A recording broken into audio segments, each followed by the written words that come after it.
ഇപ്പൊ income tax act 2025 പ്രാബല്യത്തിൽ വന്നു. ഉം. അതുപോലെ തന്നെ അതിന്റെ റൂൾസും വന്നു. ഉം. അപ്പൊ നമുക്ക് എല്ലാവർക്കും തോന്നുന്ന ഒരു കോമൺ ആയിട്ടുള്ള ഒരു ക്വസ്റ്റ്യൻ ആണ്. ഇതിനെല്ലാം അഡ്മിനിസ്റ്റർ ചെയ്യാനായിട്ട് ഉം. ഇനി ഇൻകം ടാക്സ് ഡിപ്പാർട്ട്മെന്റ് പുതുതായിട്ട് അതിന് വേണ്ട സർക്കുലേഴ്സോ നോട്ടീസസോ പുതുതായിട്ട് ഇഷ്യൂ ചെയ്യണോ എന്നുള്ളത്. അതോ 1961 ആക്ടിന്റെ സർക്കുലേഴ്സ് നമുക്കിതിൽ യൂസ് ചെയ്യാനായിട്ട് പറ്റുമോ?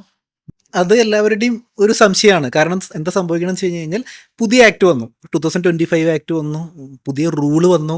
അപ്പോൾ അതിൻ്റെ ഭാഗമായിട്ട് ഇനി അടുത്ത മാറ്റർ എന്ന് വെച്ച് കഴിഞ്ഞ് കഴിഞ്ഞാൽ പഴയ ആക്ട് പ്രകാരം ഒരുപാട് സർക്കുലാർസും നോട്ടിഫിക്കേഷൻസും ഒക്കെ ഇറക്കിയിട്ടുണ്ട്.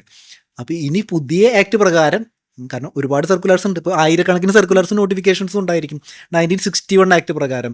അപ്പോൾ ഇനി പുതിയ ആക്ട് പ്രകാരം ഇത് മുഴുവൻ രണ്ടാമത് ഇറക്കണോ എന്നുള്ളത് എല്ലാവരുടെയും സംശയമാണ്. അപ്പോൾ നമ്മളുടെ 536 പുതിയ ആക്ടിലെ സെക്ഷൻ 536, അതായത് റിപ്പീൽ സെക്ഷനിൽ വളരെ കൃത്യമായിട്ട് പറഞ്ഞിട്ടുണ്ട്. അതായത് എന്തൊക്കെ സർക്കുലാർസും നോട്ടിഫിക്കേഷൻസ് ആണോ പഴയ ആക്ട് പ്രകാരം ഇറക്കിയേക്കുന്നത്, അതായത് ഒരു അഡ്മിനിസ്ട്രേറ്റീവ് കൺവീനിയൻസിന് വേണ്ടിയിട്ട് ഇറക്കിയേക്കുന്നത്, അതെല്ലാം സ്റ്റിൽ വാലിഡ് ആണ് unless it is inconsistent with the new act എന്ന് പറഞ്ഞേക്കുന്നത്.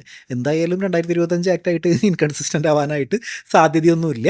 അപ്പോൾ അത് കാരണം തന്നെ ആരും ഇനി 2025 ആക്ട് പ്രകാരമുള്ള സർക്കുലാർ എന്ന് പറഞ്ഞിട്ട്, അല്ലെങ്കിൽ അതിൻ്റെ നോട്ടിഫിക്കേഷൻ എന്ന് പറഞ്ഞാൽ അങ്ങനെ എന്തെങ്കിലും ഇറക്കാനായിട്ട് സാധ്യതയില്ല. ഇനി എന്തെങ്കിലും ഫർദർ ക്ലാരിഫിക്കേഷൻ ഉണ്ടെങ്കിൽ എന്ത് വരും, പുതിയ നോട്ടിഫിക്കേഷൻ സർക്കുലർ വരും.